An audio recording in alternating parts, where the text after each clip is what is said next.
Všimli ste si skôr nejaký akože pozitívny prevrat tej ekológie alebo negatívny?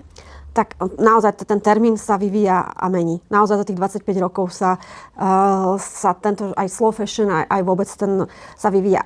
V pozitívnom áno, lebo veľa značiek v podstate dbá na to.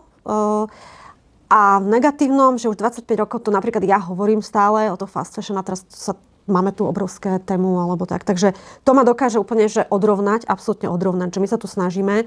A možno Európa sa snaží, aj budú rôzne zákony a vlastne máme tu Fashion Revolution, máme tu aliancie a my sa naozaj snažíme o ekológiu a byť green a potom aj tak nás to tu zavalí. Takže aj negatívne veľmi. Vlastne. A potom greenwashing je úplne jedna z obrovských tém, ale to tu nechcem otvárať.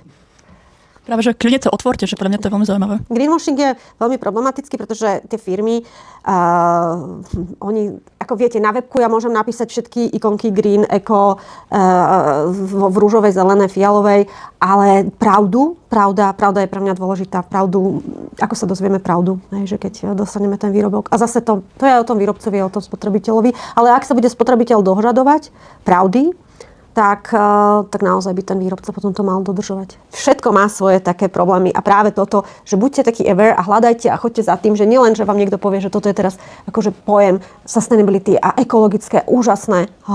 A naozaj ide to cez pol sveta. Aký je tam materiál, kto to šil, prečo to, ako, za čo, tak keď sa budete veľa pýtať, aj sa dozviete a vlastne potom to je tá práva. Pre mňa ekológia aj naozaj začína u toho nositeľa a takže tam. Aj či to potom vyhodí, nevyhodí, zrecykluje, odovzdá niekam, posunie a tak ďalej.